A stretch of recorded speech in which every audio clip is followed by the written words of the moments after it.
Halo semuanya, perkenalkan saya Kezia Tessa Destin, NIM 4193151015. Saya dari Universitas Negeri Medan, Program Studi Bilingual Pendidikan IPA 2019. Pada kesempatan kali ini, saya akan membawa satu video pembelajaran pada mata kuliah Bahasa Indonesia dengan kode mata kuliah 1MKU 48312.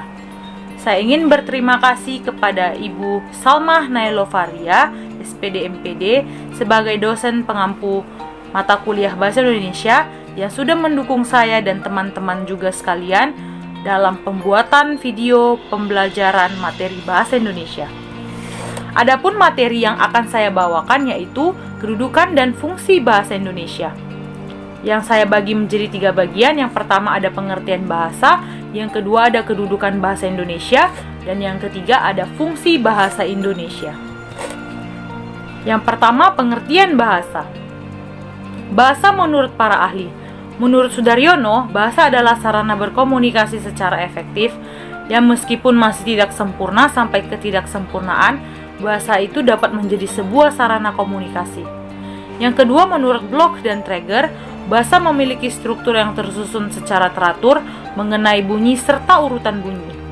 Dan yang ketiga, menurut Debdignas tahun 2005, bahasa adalah sebuah perkataan yang berasal dari perasaan serta pikiran insan yang dikatakan secara tertata dan dengan menggunakan bunyi sebagai mediumnya.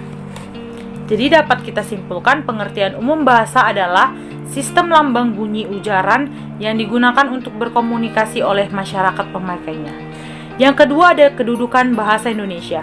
Kedudukan bahasa Indonesia terbagi 2, yaitu bahasa Indonesia sebagai bahasa nasional dan yang kedua bahasa Indonesia sebagai bahasa negara.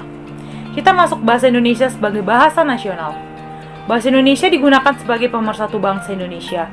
Karena ini merupakan satu terobosan yang sangat besar yang dilakukan oleh Persatuan Pemuda-Pemudi Indonesia. Mereka menjadikan bahasa Indonesia menjadi bahasa nasional bangsa Indonesia. Kita tahu bahwa saat itu, sebelum tercetusnya Sumpah Pemuda, bahasa Melayu dipakai sebagai lingua franca. Apa itu lingua franca? Kamu harus tahu. Lingua franca atau bahasa antara adalah sebuah istilah linguistik yang artinya adalah bahasa pengantar atau bahasa pergaulan di suatu tempat di mana tempat penutur bahasa yang berbeda-beda.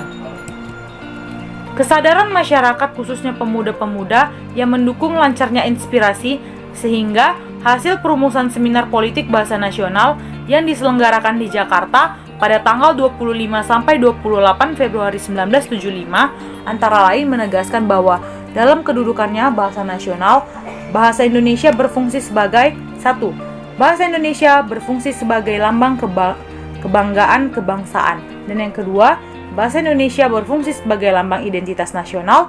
Dan yang ketiga, bahasa Indonesia berfungsi sebagai alat perhubungan antar warga, antar daerah, dan antar budaya. Dan yang keempat, bahasa Indonesia berfungsi sebagai alat yang memungkinkan penyatuan berbagai suku bangsa dengan latar belakang sosial budaya dan bahasanya masing-masing ke dalam kesatuan kebangsaan Indonesia. Yang kedua, fungsi bahasa Indonesia sebagai bahasa negara. Pada awalnya zaman penjajahan Belanda, bahasa negara yang digunakan adalah bahasa Melayu.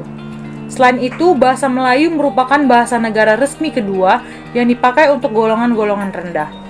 Bersamaan dengan proklamasi kemerdekaan Indonesia, diangkat pula bahasa Indonesia menjadi bahasa negara. Hal ini tercantum dalam Undang-Undang Dasar 1945,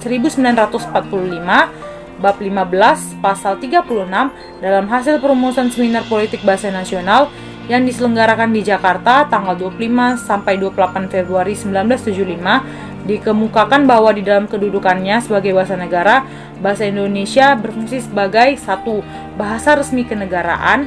Pembuktian bahwa bahasa Indonesia sebagai bahasa resmi kenegaraan ialah digunakannya saat itu bahasa Indonesia sebagai bahasa teks proklamasi Indonesia. Dan yang kedua, bahasa pengantar resmi di dunia pendidikan. Bahasa Indonesia digunakan dalam penyampaian pendidikan di Indonesia mulai dari taman kanak-kanak hingga perguruan tinggi. Walaupun ada beberapa lembaga pendidikan dengan dasar kepraktisan menggunakan bahasa daerah untuk penyampaiannya. Yang ketiga, bahasa resmi dalam perhubungan pada tingkat nasional untuk kepentingan perencanaan dan pelaksanaan pembangunan serta pemerintah. Bahasa Indonesia dipakai dalam hubungan antar badan pemerintah dan penyebarluasan informasi kepada masyarakat. Tujuan penyeragaman dan peningkatan mutu tersebut agar isi atau pesan yang disampaikan dapat dengan cepat dan tepat diterima oleh seluruh masyarakat. Yang keempat, bahasa resmi dalam pengembangan kebudayaan dan pemanfaatan ilmu pengetahuan serta teknologi modern. Sebagai fungsi pengembangan kebudayaan, ilmu, dan teknologi, bahasa Indonesia sangat terasa sekali manfaatnya. Karena bahasa Indonesia digunakan dalam penyebarannya di negara kita. Salah satu contohnya itu, misalkan seorang pengajar tari Bali tidak mungkin mengajarkan tari Bali kepada orang Jawa, Aceh, ataupun suku lain menggunakan bahasa Bali. Ia pasti menggunakan bahasa Indonesia untuk menjembatani sehingga informasi yang berisi ilmu, kebudayaan, ataupun teknologi dapat dimengerti oleh orang lain. Yang ketiga ada fungsi bahasa Indonesia. Apa saja fungsi bahasa Indonesia?